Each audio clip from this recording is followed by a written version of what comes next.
رب اشرح لي صدري ويسر لي أمري واحلل عقدة من لساني يفقه قولي. رب يسر ولا تعسر وتمم بالخير. اللهم وفقنا لما تحب وترضى. ربنا زدنا علما نافعا. اللهم فقهنا في الدين. آمین یا رب العالمین. انشاءاللہ اللہ سبحانہ و تعالیٰ کی بابرکت ذات نے ہمیں موقع دیا کہ ہم 76 آیات سورۃ البقرہ کی مکمل کر کے آ چکے.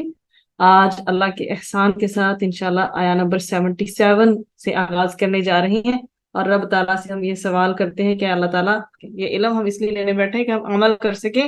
ہمارے اندر کوئی بھی عادات، کوالٹیز اور خوبیاں یا خامیاں کوئی ایسی نہ ہو تکبر کرنے کے حوالے سے، فخر کرنے کے حوالے سے یا خامیوں کے لحاظ سے، جو کہ بنی اسرائیل کے اندر تھی. ہم ان ساری صفات سے، ہر قسم کی خامیوں سے جو ہے نا پناہ مانگتے ہیں.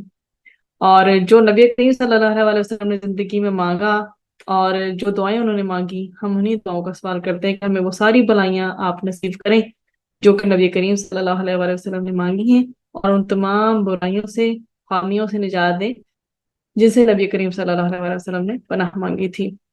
تو آج انشاءاللہ شروع کرتے ہیں کہ یہودیوں کو کیا وارننگ دی جا رہی ہے. سایہ میں آیت نمبر 77 کا ٹائٹل ہے آپ کے سامنے، یہودیوں کو تنبیہ کہ اللہ سبحانہ و تعالی ظاہر و باطن سب جانتا ہے. ٹھیک ہے، جو دل میں چھپا ہے وہ بھی، اور جو ہم ظاہر کر رہے ہیں وہ بھی اللہ سبحانہ و تعالی وہ سب جانتا ہے. تو یہ جی آیت نمبر 77 میں وارننگ دی گئی ہے.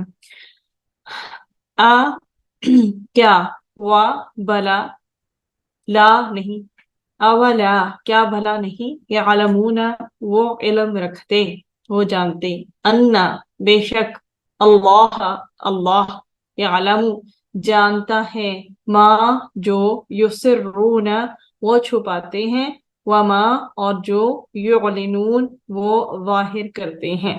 تو یہ جو آیا نمبر ہے ہمارے پاس 77، اس میں جو سرونا جو ہے وہ سین را سے نکلا ہے، اور مطلب ہوتا ہے چھپانا، کنسیل یا ہائیڈ کرنا، مطلب ظاہراً کچھ شو کرنا اور اندر کچھ ہونا.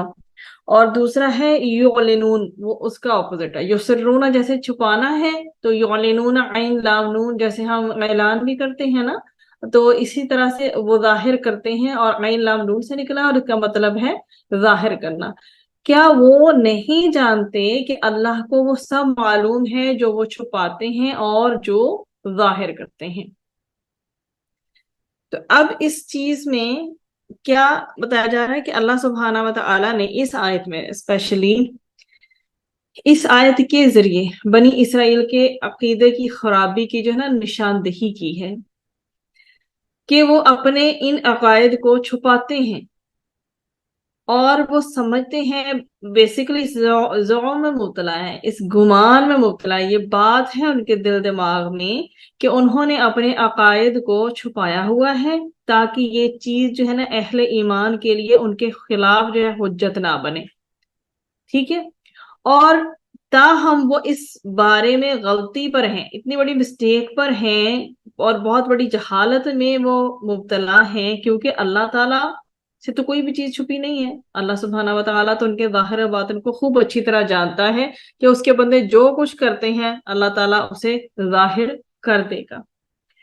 تو ان کے جو یہود کے پڑھے لکھے منافقوں کے بارے میں بیسیکلی بتایا گیا کہ وہ مومنوں سے کیا کرتے ہیں، اپنا کفر بھی چھپاتے ہیں، اور نبی کریم صلی اللہ علیہ وسلم کے جو متعلق ان کے بارے میں جتنی بھی تورات میں بشارتیں اور پریڈکشنز آ چکی تھیں وہ ان سب چیزوں کو چھپاتے ہیں، مگر اس سے ان کو کچھ فائدہ حاصل ہونے والا نہیں ہے، کیونکہ اللہ تعالیٰ ان کے تمام ہڈن، تمام پوشیدہ اور ظاہری جسے وہ شو کر رہے ہیں سارے معاملات سے پوری طرح باخبر ہے، اور جب چاہے وہ ان کو، جو کہ ان کی اندر کی فیلنگز ہیں جس کو اپنی طرف سے سمجھیں چھپا رہے ہیں تو کسی کو پتا کیا چلے گا، اللہ تعالیٰ اس پہ قادر ہے کہ جب چاہے نبی کریم صلی اللہ علیہ وآلہ وسلم اور مسلمانوں پر ان جو کیفیات کو ظاہر کر دے کہ اندر سے بیسیکلی کیا ہے، اور باہر سے کیا ہے. یہی بس اس آیت کا بہت مختصر یہی تھیم ہے جو میں نے آپ لوگوں کے سامنے بیان کر دیا ہے. اب آگے بڑھتے ہیں انشاءاللہ. آیا نمبر 77 تو ہماری ہو گئی. آیا نمبر 78 ہے وَمِنْهُمْ اور ان میں سے کچھ امیون ان پڑھ ہیں. حمزہ میم میم سے اس کا روٹ ہے. لا نہیں یعلمون وہ علم رکھتے کتابہ الکتابہ کتاب کا الا سوائے امانیہ تمناؤں کے وشز کے وَإِنْ اور نہیں ہم وہ الا مگر یظنون وہ گمان کرتے. تو یہ یہودیوں کے بیسیکلی ایک ان پڑھ گروہ کا جو ہے ایک ایسا گروہ جو کہ پڑھا لکھا نہیں تھا اس کا حال اس آیت میں بیان کیا گیا ہے. ان یہود میں سے بعض ان پڑھ ہیں ایجوکیٹڈ نہیں ہیں جنہیں سوائے سنی سنائی جھوٹی امیدوں کے کتاب کے معنی یا مفہوم کا کوئی علم نہیں. وہ میننگز نہیں جانتے اس کتاب کے. وہ کتاب کو صرف زبانی پڑھنا جانتے ہیں. یہ لوگ محض وہم و گمان میں پڑے رہتے ہیں. تو اب یہ آپ کے سامنے اس آیت میں یہ بتایا گیا ہے کہ ایک تو وہ طبقہ بتایا گیا ہے جو کہ ان پڑھ ہے. اب ہم ان کو ایکسپلور کریں گے اللہ سبحانہ و تعالیٰ کے نزدیک کون لوگ ہیں جو ان پڑھ ہیں جن کے پاس علم نہیں ہے اور کس چیز کا علم نہیں ہے. پھر ہم وشفل تھنکنگ کے بارے میں انشاءاللہ اس آیت میں ایکسپلور کرتے ہیں. سب سے پہلے تو اس آیت میں دیکھیے دو ورڈز ڈفرنٹ آئے ہیں. ایک تو امیون اس کو دیکھ لیتے ہیں پہلے. اچھا یہ ان پڑھ جو ایجوکیٹڈ نہیں ہوتے ان کی بات کر رہے ہیں ٹھیک ہے.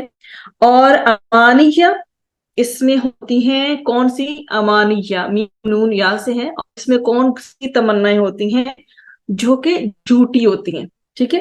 جھوٹی آرزویں تمنائیں ٹھیک ہے. اور یہ جمع ہے اور اس کی واحد ہے ڈفرنٹ ہے اس سے. وہ ذرا میں امنیتن اس کی واحد ہے لیکن آپ صرف اس کو ایز اٹ از یاد رکھیں. تھوڑا آپ کو یاد کرنا مشکل ہو جائے گا تھوڑی ڈفرنٹ ہے اس کی واحد. اور اس آرزو اور تمنا کو کہتے ہیں جسے انسان اپنے دل ہی دل میں پختہ کرتا ہے. یہ ایسی آرزو ایسی وش یہ ایسی ڈیزائر ہوتی ہے جسے انسان اپنے دل ہی دل میں پختہ کرتا ہے. یہاں ساری چھوٹی باتیں مراد ہیں جو یہود کے علماء نے گھڑ لی تھی.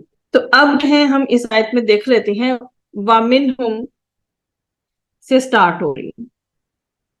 وَمِنْهُمْ اور اہل کتاب میں سے امیون ان پڑھ لوگ بھی ہیں جو علم والوں میں شامل نہیں. لا يعلمون الکتاب الا امانیہ وہ کتاب کا نہ علم رکھتے ہیں نہ اس پر عمل کرتے ہیں نہ اس کے پیغام کو پہنچاتے ہیں. تلاوت کے سوا ان کا کتاب میں کوئی حصہ نہیں. ان کے پاس اپنے سے پہلے لوگوں کی بھی خبر نہیں. وَإِنْهُمْ إِلَّا يَظُنُّونَ اور اس کے سوا کچھ نہیں کہ وہ گمان کرتے ہیں یعنی ان کے پاس گمان اور اہل علم کی تقلید کے سوا کچھ نہیں. لائک وہ فالو کرتے ہیں ان کو ٹھیک ہے اور اس کے علاوہ کچھ نہیں کرتے. تو قرآن مجید نے ان کی آرزوؤں کا حوالہ دیا ہے اور وہ اپنی طرف سے کیا کہتے تھے وَقَالُوا لَن تَمَسَّنَا النَّارُ إِلَّا أَيَّامًا مَعْدُودَةً. کیا کہتے ہیں وہ یہ سورۃ البقرہ میں آگے آپ کو آیت ملے گی. یہ کہتے یہ بیسیکلی ہیں انہوں نے یہ کہا جہنم کی آگ ہمیں ہرگز نہیں چھوئے گی مگر گنے ہوئے چند دن. اور پھر مزید ہمیں آیا نمبر 111 میں سورۃ البقرہ میں ہی ریفرنس ملتا ہے اور انہوں نے کیا کہتے ہیں وہ انہوں نے کہا کہ کوئی شخص جنت میں ہرگز داخل نہیں ہوگا مگر جو یہودی یا عیسائی ہو. یہ ان کی تمنا ہے. یہ ایک تو ان کی وشفل تھنکنگ ہے. یہ تو انہیں کیا کہا جا رہا ہے اسی سورہ میں ایڈریس کیا جا رہا ہے آیا نمبر 94 میں. کہہ دو کہ اگر آخرت کے اگر اللہ تعالیٰ کے نزدیک سب لوگوں کے مال سوا خاص تمہارے ہی لیے ہے تو اگر تم سچے ہو تو موت کی تمنا کرو. تو اب یہ سچے نہیں ہیں تو ظاہری سی بات ہے موت کی تمنا نہیں کریں گے. پھر دوبارہ سورۃ المائدہ میں اگین 18 آیا بتاتی ہے اور یہودیوں اور عیسائیوں نے کہا ہم اللہ تعالیٰ کے بیٹے ہیں اور اس کے محبوب ہیں. پھر مزید آپ کو اگلی آیات میں سورہ نساء اور یونس میں بھی ملتا ہے. سورہ یونس میں بھی کہ رب العزت نے فرمایا تمہاری تمناؤں پر مدار ہے نہ اہل کتاب کی تمناؤں پر. جو کوئی بھی برا عمل کرے گا اسے اس کی سزا دی جائے گی. اور پھر مزید فرمایا سورہ یونس آیا 36 میں یقیناً گمان حق کے مقابلے میں کچھ بھی کام نہیں آتا. یہ صرف ان کا گمان ہی ہے نا، اور اللہ سبحانہ و تعالیٰ نے تو وہی کام کرنا ہے جو حق پر مبنی ہو. اب اس آیت میں یہ سمجھیے سب سے پہلے کہ اللہ تعالیٰ نے ان لوگوں کو امی یعنی ان پڑھ کہا ہے. اب یہ امی کون ہے؟ امی وہ ہیں جو کتاب کا علم نہیں رکھتے، جو کتاب سے آرزویں تو رکھتے ہیں، ان کی وشز تو ہیں، ان کی ڈیزائرز بھی ہیں، اور گمان کیا کرتے ہیں؟ مطلب کہ وہ کتاب کا علم نہیں رکھتے لیکن کتاب سے آرزویں رکھتے ہیں اور گمان کرتے ہیں. آج بھی اگر ہم دیکھیں کہ مسلمانوں کے اندر ایسے افراد کی میجورٹی آپ کو نظر آئے گی جو دنیا کا علوم کا نالج رکھتے ہیں مگر اللہ سبحانہ و تعالیٰ کی کتاب کا نالج ان کے پاس نہیں ہے. اور اگر آج بھی ہم اللہ کی کتاب نہ پڑھیں تو ہمارا شمار کن میں ہوگا؟ ظاہری سی بات ہے، اللہ کے نزدیک امیوں میں ہی ہوگا نا. تو اگر ہم اللہ تعالیٰ کی کتاب نہ جانیں تو یہ ہماری بھول ہے کہ ہمارا ایمان جو ہے وہ مکمل ہے. اب ان کی آرزوؤں کی بات کی گئی ہے. آرزوؤں سے مراد وہ جھوٹے قصے کہانیاں ہیں جو انہوں نے اپنے دین کے نام پہ کیا کر رکھے، گھڑ رکھی ہیں. ان کا خلاصہ یہ تھا کہ جہنم کی آگ یہودیوں کے لیے نہیں ہے. یا آپ ان کی اب خواہشیں یا ان کی ڈیزائر سنیں ذرا کہ وہ سمجھتے ہیں کہ جہنم کی آگ ان کے لیے ہے ہی نہیں. بزرگوں کے نام سے ایسی باتیں منسوب کی گئی تھیں جن سے یہ ثابت ہوتا تھا کہ جہنم کی آگ سے نجات پانے اور جنت میں داخلے کے لیے معمولی معمولی چیزیں بھی کافی ہیں. یہ سستے نسخے ان کو بہت پسند تھے کیونکہ ان کی وجہ سے غیر ذمہ دارانہ رویے کو بدلنے کی ضرورت نہیں ہوتی. آپ جتنے مرضی ارسپانسبل رہیں. اور یہودی عالم کیا کرتے تھے؟ انہیں وہ ایسی ہی کہانیاں سناتے تھے، سٹوریز سناتے تھے، اور ان میں وہ بہت مقبول تھی. اب اس طرح کا جب وہم و گمان پر انسان کی زندگی کی بنیاد ہو پھر کیا ہوتا ہے؟ انسان جب اپنی ذات اپنی پرسنالٹی اور پھر جو ہے کائنات مطلب یونیورس اور اپنے کریٹر اپنے خالق کے بارے میں وحی کے دیے ہوئے علم سے جواب نہیں لیتا نا، تو علم کی روشنی کے بغیر وہ کیا ہوتا ہے؟ وہ وہم و گمان کے اندھیروں میں چلا جاتا ہے. یوں اپنی زندگی کی بنیاد وہ کس پہ رکھتا ہے؟ وہم و گمان پہ رکھتا ہے.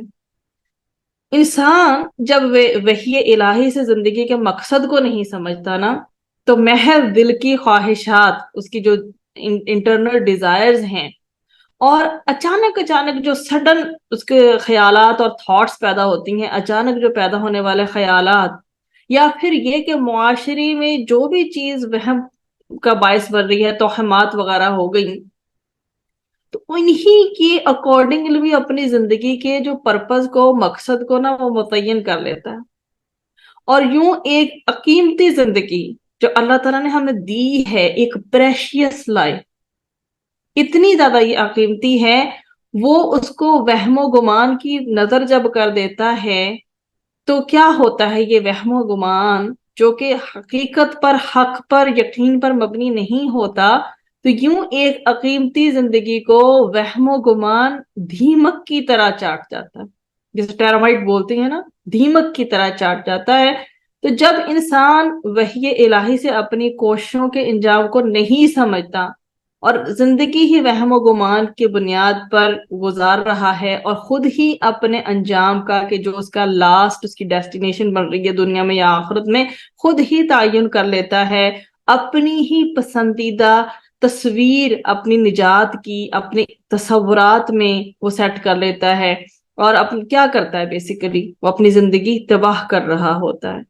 اور انہی وہم و گمان کی بیسس پر بالآخر انسان جو ہے وہ جہنم میں پہنچ جاتا ہے.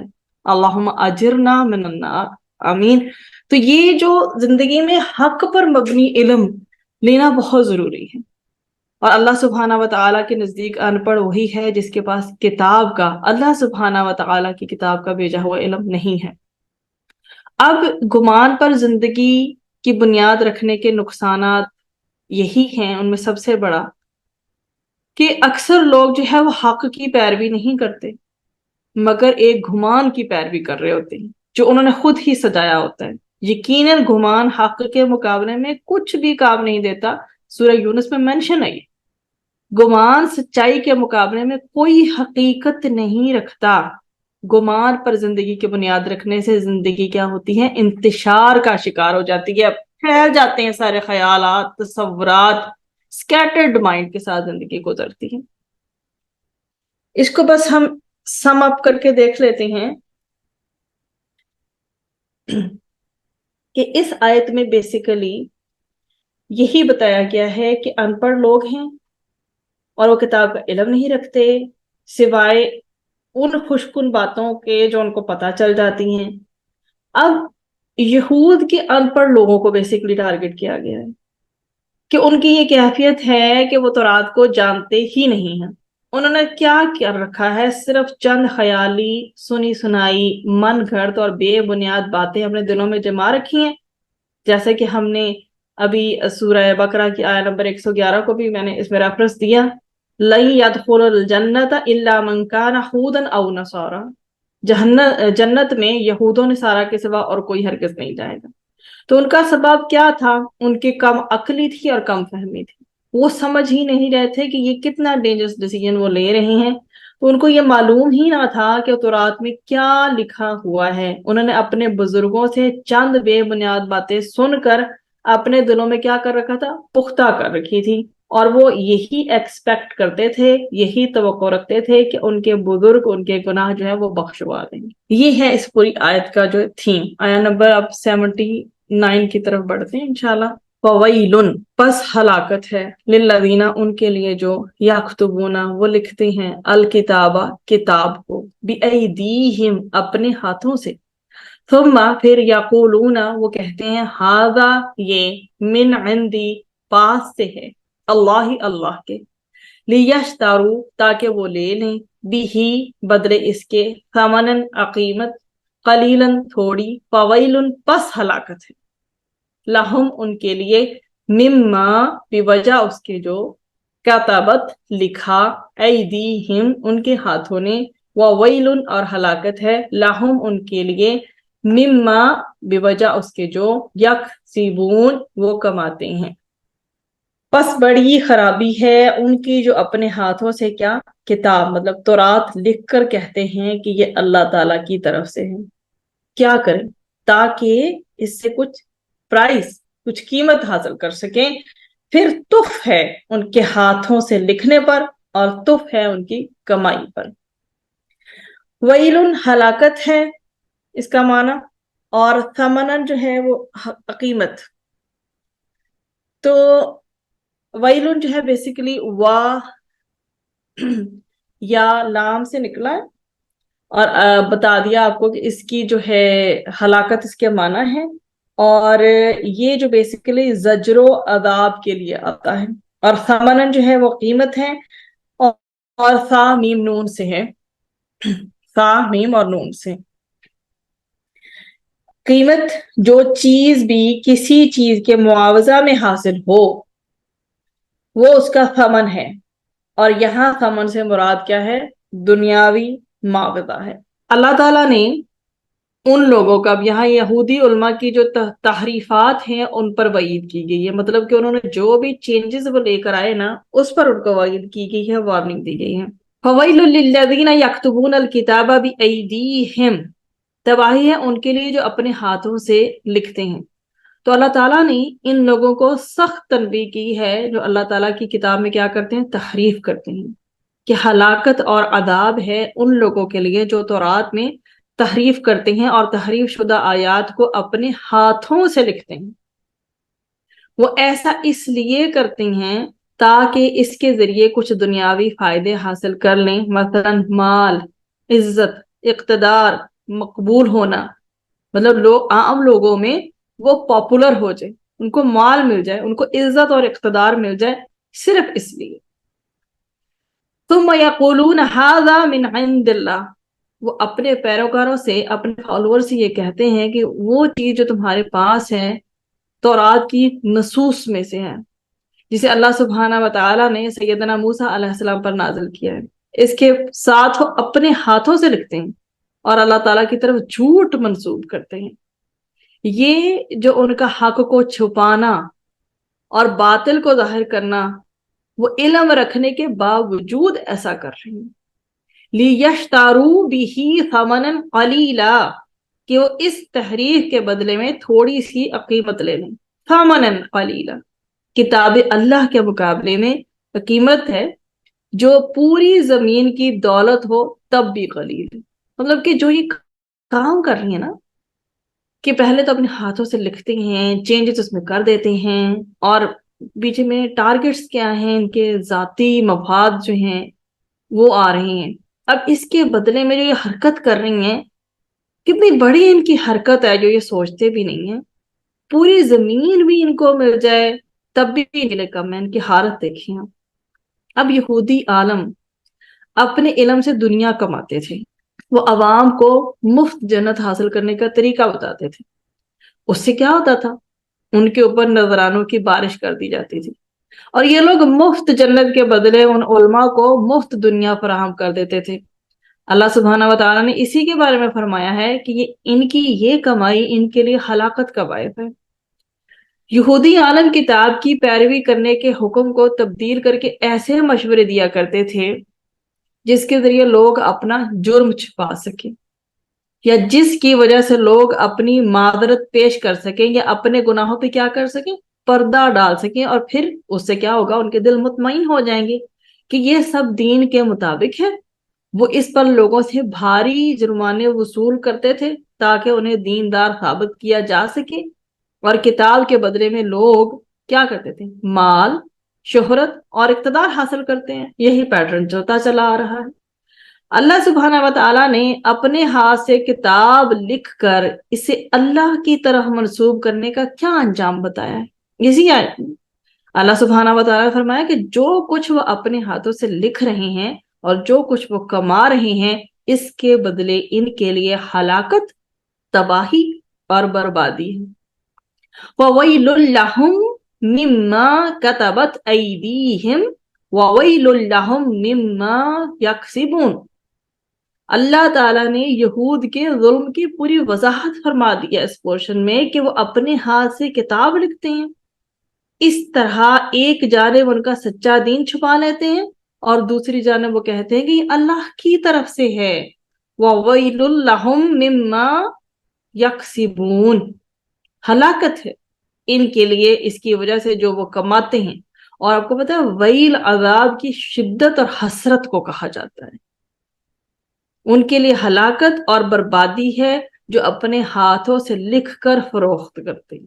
اب اللہ تعالیٰ نے اس آیت میں ان یہود علماء کی مذمت کی ہے جو تورات کی آیات کو بدل دیتے تھے، لیکن دین اسلام کے آنے کے بعد یہ ان سب لوگوں کو بھی شامل ہے جو دین کا میسج، اللہ سبحانہ و تعالیٰ کے اس کلام کا میسج ہوتا تو کچھ ہے اور لوگوں کو کچھ بتاتے ہیں. اب یہ علماء جو ہے خوب اچھی طرح سے جانتے تھے کہ نبی کریم صلی اللہ علیہ وآلہ وسلم برحق ہیں، مگر کیا کرتے تھے؟ ایمان لانے سے گریز کرتے تھے کہ کہیں وہ آمدنی بند نہ ہو جائے جو وہ تورات میں تبدیلی کر کے عام لوگوں کو ان کی حسب منشا مسائل بتا کر حاصل کرتے ہیں. تو اس کے علاوہ ان کو یہ بھی اندیشہ تھا کہ عوام کو یہ بات معلوم ہو گئی کہ نبی کریم صلی اللہ علیہ وآلہ وسلم جو ان کی صفات جو ہیں وہ تورات میں لکھی ہوئی ہیں وہ تمام محمد مصطفیٰ صلی اللہ علیہ وآلہ وسلم میں موجود ہیں، تو تمام یہود مسلمان ہو جائیں گے. اس طرح سے ان کی سب کمائی جاتی رہے گی. یہ ان کے دل میں تھا پیچھے. اس لیے انہوں نے تورات میں جہاں جہاں بھی نبی کریم صلی اللہ علیہ وآلہ وسلم کی صفات تھی وہاں تحریف کر دی. اس آیت میں علماء یہود کی اسی حالت کا ذکر کیا گیا ہے کہ وہ تھوڑی سی قیمت کے حصول کے لیے اپنے جو امیر لوگ ہیں ان کی خواہش کے مطابق اپنے ہاتھوں سے کیا کرتے ہیں؟ جھوٹی روایات لکھ کر پیش کر دیا کرتے تھے اور کہہ دیتے تھے کہ یہ اللہ کی طرف سے ہیں، یعنی تورات کی عبارت ہے. اسی لیے اللہ سبحانہ و تعالیٰ نے فرمایا ہے کہ تف ہے اس لکھنے پر اور تف ہے ان کی اس کمائی پر. آگے بڑھتے ہیں آیا نمبر 80. اب عذاب جہنم سے متعلق یہودیوں کا من گھڑت نظریہ.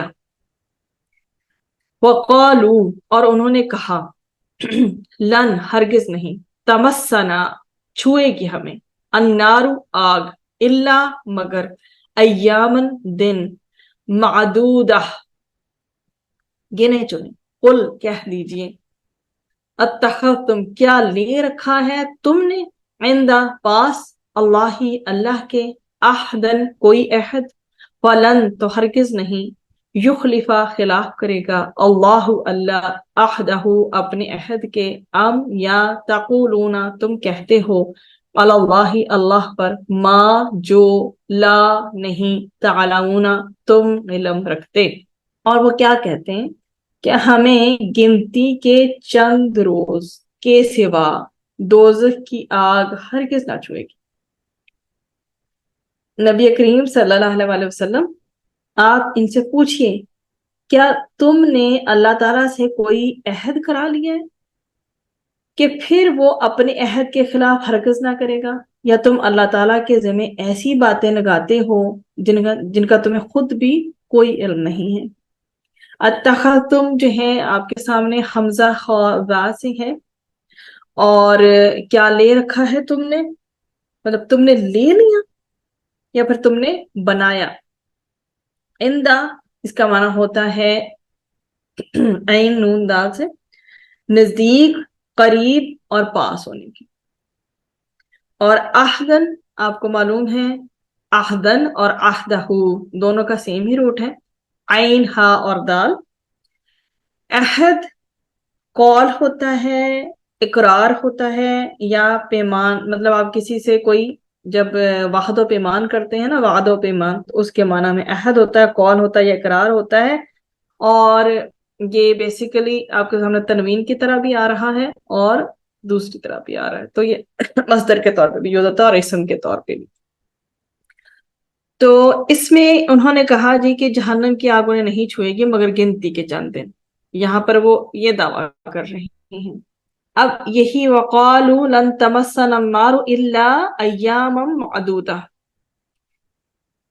وہ کہتے ہیں کہ جی جہنم کی آگ ہمیں ہرگز نہیں چھوئے گی مگر ایاما معدودہ، گنے ہوئے کچھ دن. آگ ہمیں تھوڑے ہی دن چھوئے گی، پھر وہ سمجھتے ہیں کہ ہمیں آگ سے نکال لیا جائے گا. اس عقیدے کی وجہ کیا تھی؟ وجہ یہ تھی کہ یہ یہودی اپنے آپ کو اللہ کا لاڈلا سمجھتے تھے اور کہتے کیا تھے کہ دنیا کی عمر ہے 7,000 سال اور ہم ہر 1,000 سال کے بدلے ایک دن دوزخ میں رہیں گے، اس لحاظ سے کیا ہوگا، جہنم جانے کی کل مدت ہماری 7 دن بنتی ہے. اور ان میں سے کچھ لوگوں کا یہ خیال تھا کہ ہم نے 40 دن جو بچڑے کی عبادت کی ہے اس لیے 40 دن جہنم میں رہیں گے. وہ جو انہوں نے بچڑے کی عبادت کی تھی جب حضرت موسیٰ علیہ السلام گئے تھے اللہ سبحانہ وتعالیٰ کے پاس، اور جب واپس آئے تو یہ ان دنوں کو کاؤنٹ کرتے ہیں کہ وہ 40 ڈیز تھے. اور اب جو ہے چونکہ ہم نے عبادت بس اتنے دن ہی کی تھی بچڑے کی، تو اس لیے اب صرف 40 دن ہی ہم جہنم میں رہیں گے.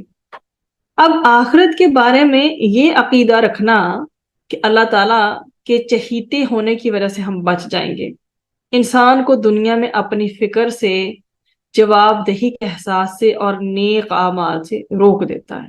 سب سے بڑا اس کا جو ہے نا نقصان یہ ہوتا ہے کہ ایسا عقیدہ گھڑ لینا خود سے کہ میں جی ہوں فیورٹ اللہ سبحانہ وتعالیٰ کا، اور کوئی فکر نہیں رہتی پھر انسان کو کہ میرا جو ہے نا میرا کوئی اکاؤنٹیبلٹی ہوگی میری، اور مجھ سے پوچھا جائے گا کچھ، اور میرے اعمال اچھے ہیں یا برے کوئی کیئر نہیں.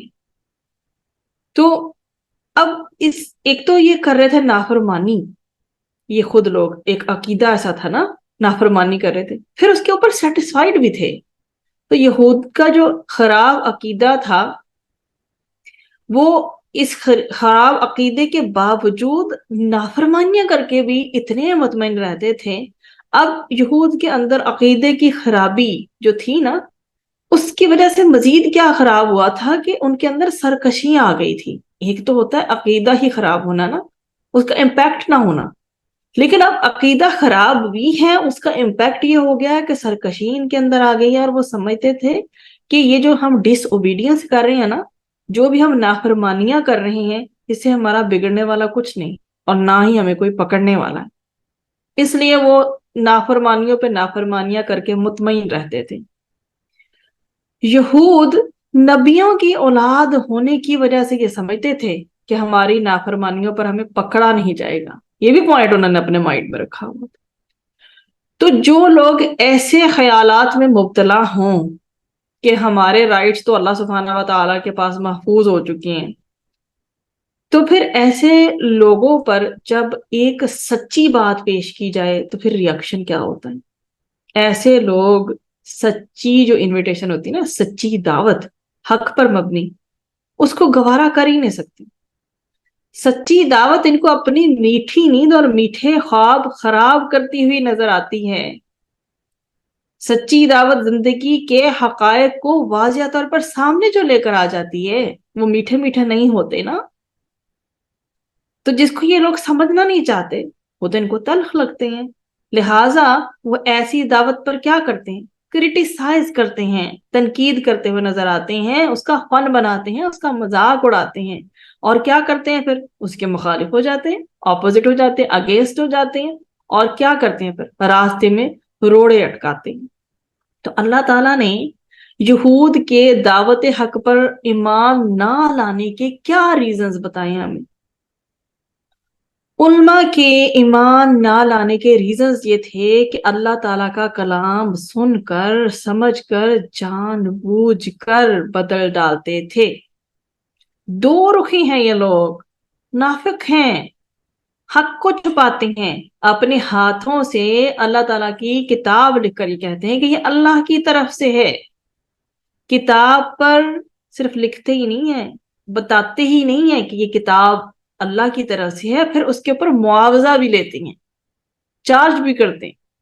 تو عوام کے ایمان نہ لانے کے کیا فیکٹرز ہیں، اس کی کیا ریزنز ہیں؟ کہ کتاب کے بارے میں بے بنیاد امیدیں رکھتے ہیں، کتاب کی بجائے کیا کرتے ہیں؟ وہم و گمان پہ چلتے ہیں، کتاب کا علم ان بیچاروں کے پاس ہے ہی نہیں، اور نہ ہی وہ کوشش کر رہے ہیں۔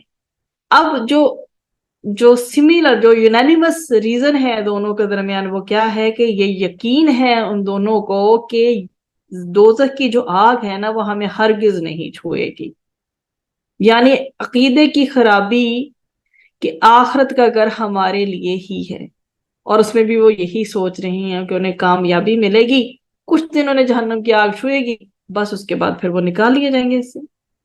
پھر اگلی آیت کے پورشن میں قل سے لے کر احدہو تک یہی بات بیان کی جا رہی ہے کہ اے رسول ان سے کہہ دو، کیا اللہ تعالیٰ نے تم سے کوئی عہد لے رکھا ہے؟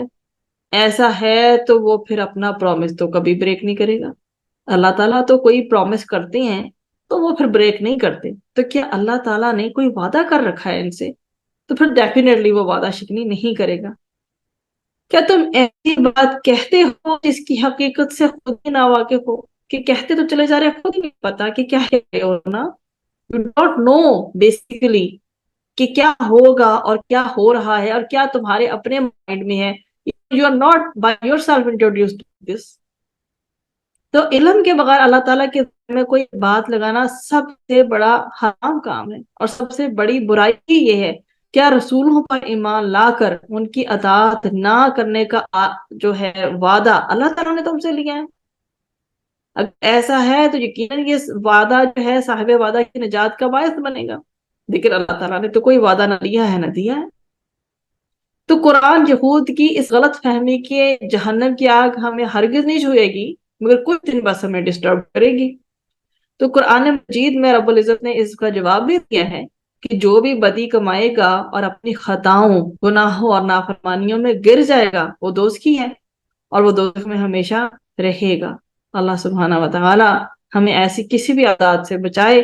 اللہ تعالیٰ ہماری بدیوں کو بھی معاف کر دے، ہماری خطاؤں کو، ہمارے گناہوں کو، نافرمانیوں کو بھی معاف فرما دے، اور اللہ تعالیٰ ہمیں جنت کی نصیب کرے انشاءاللہ۔ جو لوگ ایمان لائیں گے، نیک کام کریں گے، وہ جنتی ہیں اور جنت میں ہمیشہ رہیں گے۔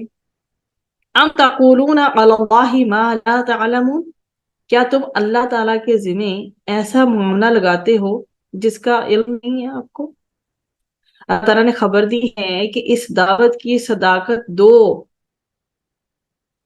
مطلب کیا ہے، اس پر امر ہے، یہی بات سچ ہے کہ اللہ تعالیٰ نے جو پیش کر دیا وہی حق ہے، وہی سچ ہے، تو پھر اس صداقت کو مانو۔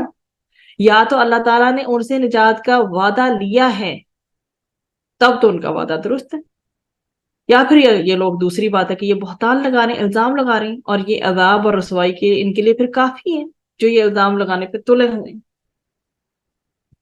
اب اسی میں آپ کے سامنے ذکر کر دیں کہ بار بار یہی چیز ان کے دماغ میں ہے، یہی کلیم یہ کر رہے ہیں کہ دوزخ کی آگ کچھ دنوں سے زیادہ ان کو چھوئے گی نہیں، اور وہ کہتے بھی یہی ہیں وہ کہ جی اگر دنیا کی جو ایج ہے، دنیا کی جو عمر ہے وہ 7,000 سال ہے، تو ہر برس کے بدلے جو ہے ان کو صرف ایک دن کا عذاب ملے گا۔ یہ انہوں نے اپنی تھنکنگ بنائی ہوئی ہے اتنی سٹرانگ اور سالڈ۔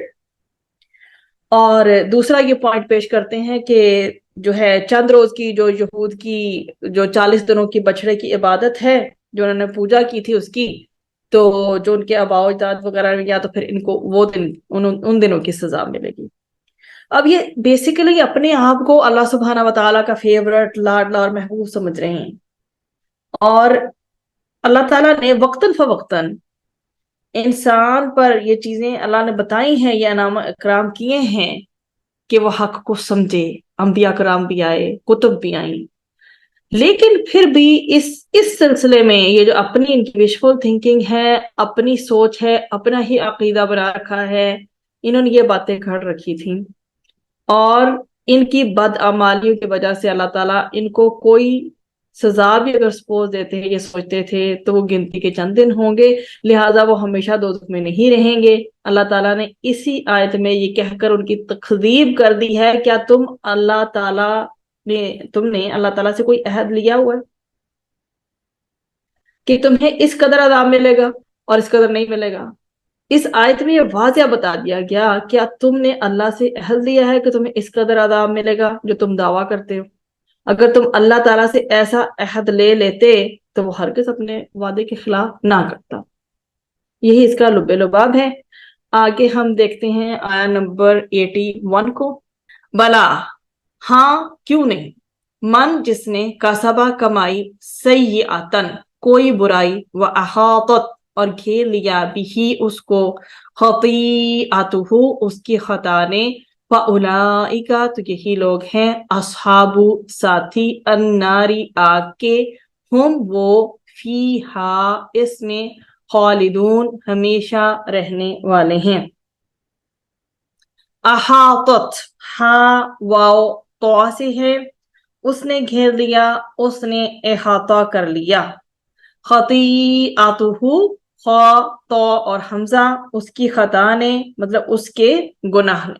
ہاں واقعی جس نے برائی اختیار کی اور اس کے گناہوں نے اس کو ہر طرف سے گھیر لیا، تو وہی لوگ دوزخی ہیں اور وہ اس میں ہمیشہ رہنے والے ہیں۔ اور ٹائٹل ہے ہماری اس آیت کا، جزا و سزا کا خدائی قانون۔ اچھا، سیئتن وہ گناہ ہیں جن پر کیا ہے، عذاب کا وعدہ ہے۔ یہاں اس سے مراد شرک ہے، یعنی وہ اپنے گناہوں کے ساتھ جو لوگ مر جائیں، مطلب اس کا مطلب یہ ہے کہ برائیوں نے اسے کیا کر لیا، گھیر لیا، اپنے گھیرے میں لے لیا۔ انسان سب سے پہلی بات ہے کہ اپنی جو ہے نا وہ اس کی سوچ جو ہے وہ بہت معنی رکھتی ہے۔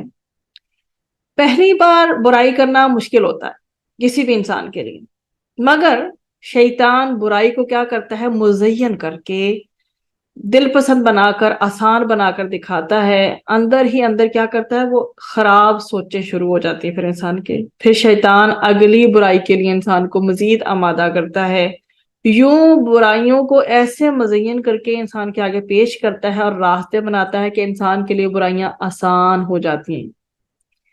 ایک برائی کرنے سے کیا ہوتا ہے، دوسری برائی کے راستے کھل جاتے ہیں، جیسے کہا جاتا ہے نا کہ ایک نیکی مزید نیکیوں کو جنم دیتی ہے، اسی طرح سے ایک برائی جب ایک انسان کرتا ہے تو مزید جو برائیاں کرنا اس کے لیے آسان ہو جاتی ہیں، جیسے ایک جھوٹ سے کئی جھوٹ کے راستے کھولتے ہیں۔ یہ بات ہم زبان زد عام سن چکے ہیں کہ ایک جھوٹ کو چھپانے کے لیے 100 جھوٹ بولنے پڑتی ہیں۔ یہ انسان کیا کرتا ہوتا ہے اس کے ساتھ یہ ہے کہ وہ برائیوں کے چکر میں پھنس جاتا ہے۔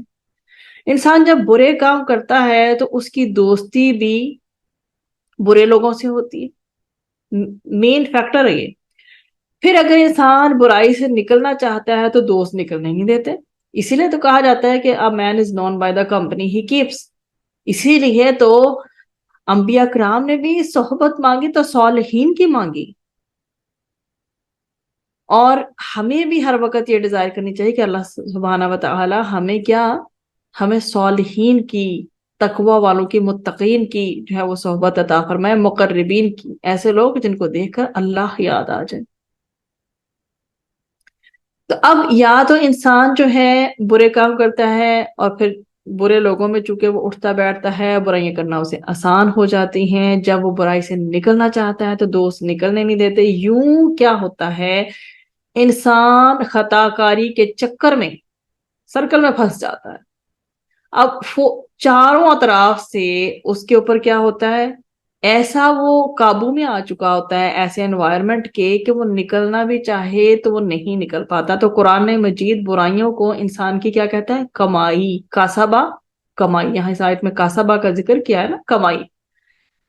تو قرآن جو ہے برائیوں کو انسان کی کمائی کہتا ہے، کیونکہ انسان کمانے کے لیے کیا یوز کرتا ہے، وقت بھی، صلاحیت بھی، قوت بھی اور مال بھی۔ تو زندگی میں انسان جو کام کرتا ہے یہ اس کی کیا ہے، کمائی ہے، کیونکہ وہ اپنی زندگی کا قیمتی وقت، صلاحیت، قوت، مال سب اس میں لگا رہا ہے۔ پھر اس سے برے کام کرتا ہے اگر، تو یہ برائی ہی تو اس کی کمائی ہے۔ تو انسان خطاؤں کے اس چکر سے کیسے نکل سکتا ہے؟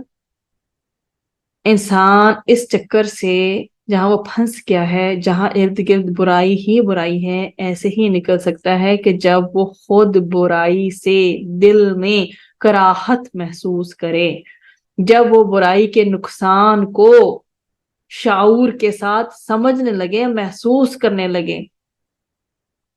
اور یہ تب محسوس کرے گا جب وہ ہر موقع پہ سوچے گا۔ یہ تبھی ممکن ہے کہ انسان زندگی کے مقصد کو سمجھے، اپنے آنے اور دنیا سے جانے کی ریالٹی کو سمجھے، اللہ تعالیٰ کی کتاب اور محمد رسول صلی اللہ علیہ وسلم کی جو ٹیچنگز ہیں ان کی تعلیمات کا علم حاصل کرے، اللہ تعالیٰ سے اپنے گناہوں کی معافی مانگے اور توبہ کرے، سوچے کہ آئندہ کبھی نہیں کروں گا ایسے کام۔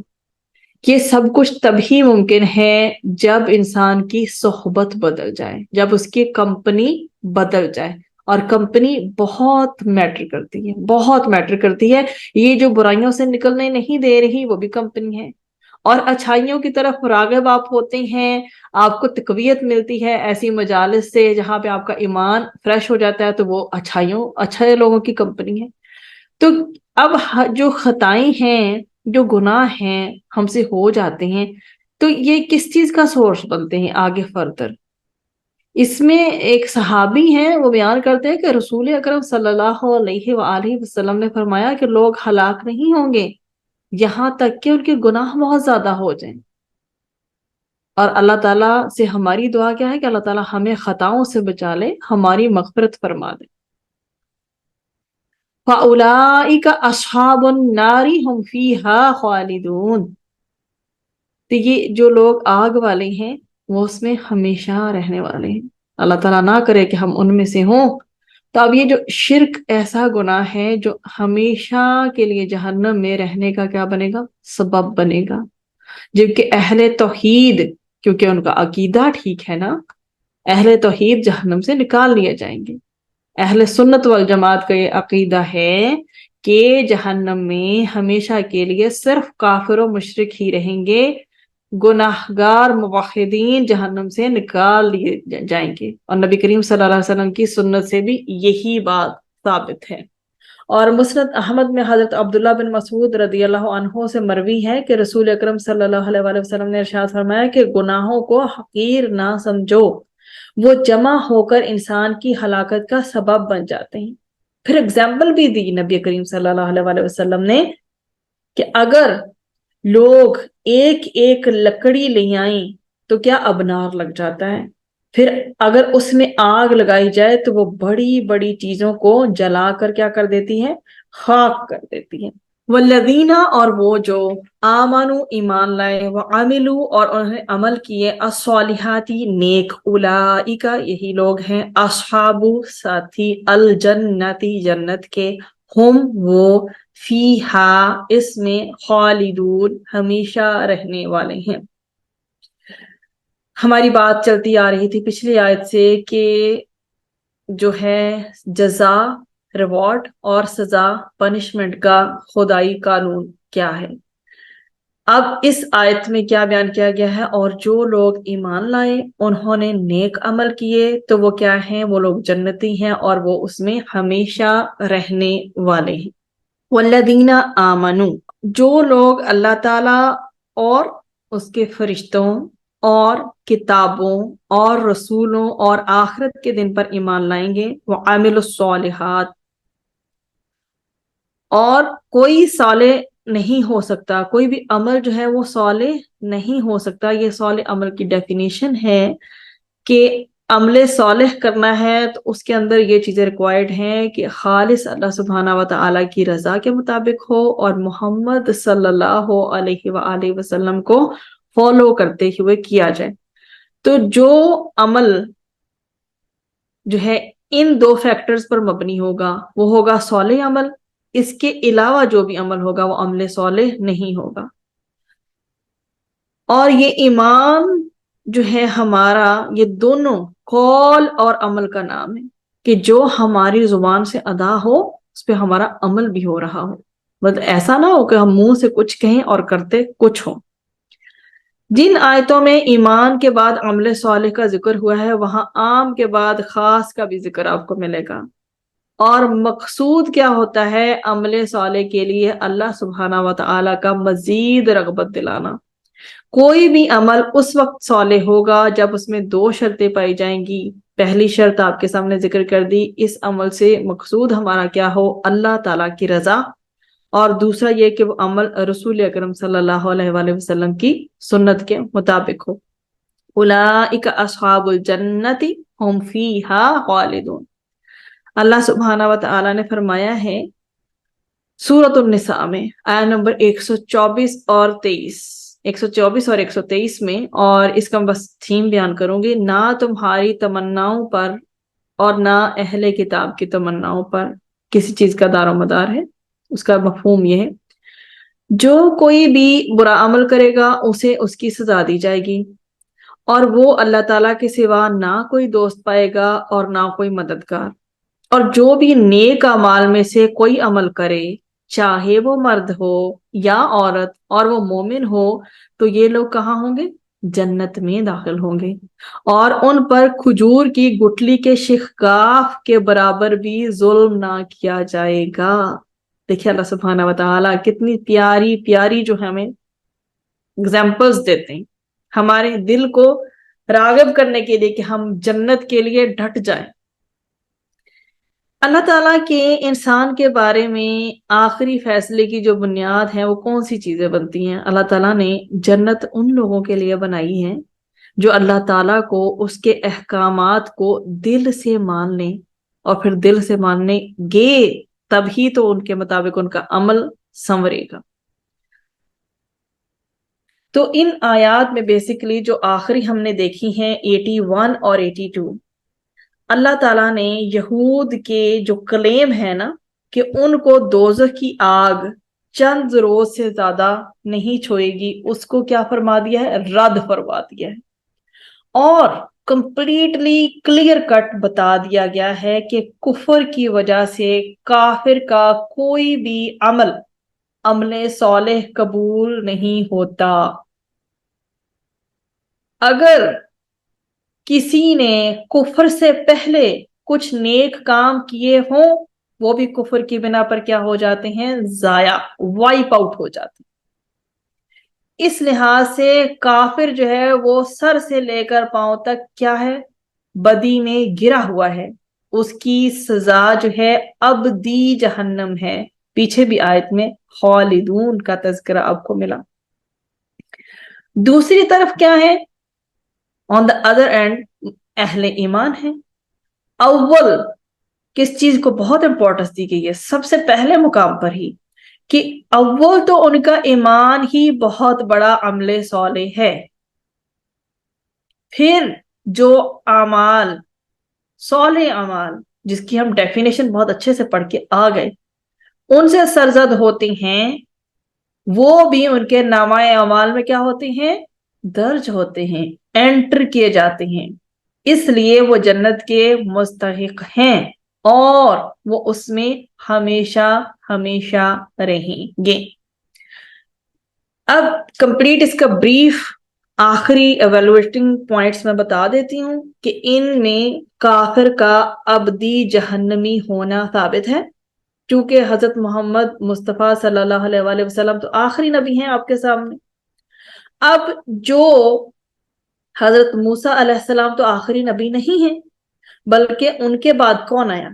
پہلے حضرت موسیٰ علیہ السلام تھے اور وہ آخری نبی نہیں ہیں، ان کے بعد حضرت عیسیٰ علیہ السلام نبی ہوئے اور ان کے بعد بھی حضرت محمد مصطفیٰ صلی اللہ علیہ وآلہ وسلم جو ہے مبعوث ہوئے اور پھر نبی کریم صلی اللہ علیہ وآلہ وسلم پر سلسلہ نبوت ختم ہو گیا۔ اب قیامت تک نہ تو کوئی نبی آئے گا اور نہ ہی کوئی اور شریعت، اور یہود نے حضرت عیسیٰ علیہ السلام اور نبی کریم صلی اللہ علیہ وآلہ وسلم دونوں کا انکار کیا، لہذا وہ کافروں میں شامل ہو گئے۔ اس لیے اس اگر ضابطے کی روح سے دیکھا جائے تو وہ ابدی جہنمی ہیں، اور ان کا جو دعویٰ ہے وہ بغیر دلیل کے ہے اور خلاف دلیل بھی ہے کہ وہ کچھ دن جہنم میں رہیں گے اور جو ہے اس کے بعد پھر وہ آزاد ہو جائیں گے۔ یہ سب بھی بے دلیل باتیں ہیں، نہ تو اللہ سبحانہ و تعالیٰ نے ان سے کوئی وعدہ کیا ہے کہ اللہ تعالیٰ جو ہے وعدہ کیا کہ یہ لوگ کچھ دن رہیں گے اور یہ اللہ تعالیٰ کی فیورٹ ہے، ایسا کچھ بھی نہیں ہے۔ اللہ تعالیٰ کے نزدیک عمل صالح کی بنیاد اللہ تعالیٰ کی رضا حاصل کرنا اور نبی کریم صلی اللہ علیہ وآلہ وسلم کی اتباع ہے۔ اللہ سبحانہ و تعالیٰ سے دعا ہے کہ وہ ہمارے تمام اعمال کو اول ہماری نیت ان میں خالص کر دے، کہ ہماری نیت یہ ہو کہ ہم نے اللہ سبحانہ و تعالیٰ کی رضا حاصل کرنی ہے۔ انما الاعمال بالنیات، کہ سب اعمال کا دار و مدار نیتوں پر ہے۔ اللہ تعالیٰ ہماری نیتوں کو ہمیشہ پیوریفائی رکھے، ہمیشہ خالص رکھے، کبھی بھی شیطان ایک لمحے کے لیے بھی ہماری نیت میں کسی قسم کی کوئی ملاوٹ نہ شامل کر سکے، اور ہمیشہ ہمارا عمل نبی کریم صلی اللہ علیہ وآلہ وسلم کی سیرت کو، ان کی بتائی ہوئی مسنون چیزوں کے اکارڈنگ ہو، سنت کے مطابق ہو۔ اللہ تعالیٰ ہمیں ہر قسم کی غفلت سے بچائے۔ یہ جو ڈیفینیشن ہے عمل صالح کی، اللہ تعالیٰ اس کو پانے کی توفیق عطا فرمائے۔ اللہ تعالیٰ ہمیں جہنم کی ہر قسم کی، جو بھی جہنم ہے نا، ہر قسم کی جتنی بھی قسموں کی جہنم ہے، اللہ تعالیٰ ہمیں ہر قسم کی جہنم سے بچائے۔ اللہ تعالیٰ اپنی رحمت کے ساتھ ہمیں جنت میں داخل کر دے۔ ہمارے اعمال ایسے نہیں ہیں کہ ہم اپنے اعمال کی بیسس پر جنت میں جائیں، یہ رب تعالیٰ کی رحمت ہوگی، جس کو چاہے وہ اپنی رحمت کے ساتھ جنت میں داخل کر دے۔ ہم اللہ سبحانہ و تعالیٰ سے جنت الفردوس کا سوال کرتے ہیں، اور ہم جہنم سے اور شیطان کی ہر قسم کی حرکات سے جو ہے پناہ مانگتے ہیں۔ اللہ تعالیٰ ہمیں دنیا جہان کے لوگوں کے، دنیا کے شیاطین کے، جنات کے ہر قسم کے شر، حسد اور نظر سے بچائے، اور اپنی ہمیں اور ہماری فیملیز کو، ہماری آنے والی نسلوں کو فتنہ دجال سے بچائے اور اپنی پناہ میں رکھے۔ آمین۔ وآخر دعوانا ان الحمد للہ رب العالمین۔ سبحان ربک رب العزت عما یصفون وسلام علی المرسلین والحمد للہ رب العالمین۔ آمین یا رب العالمین۔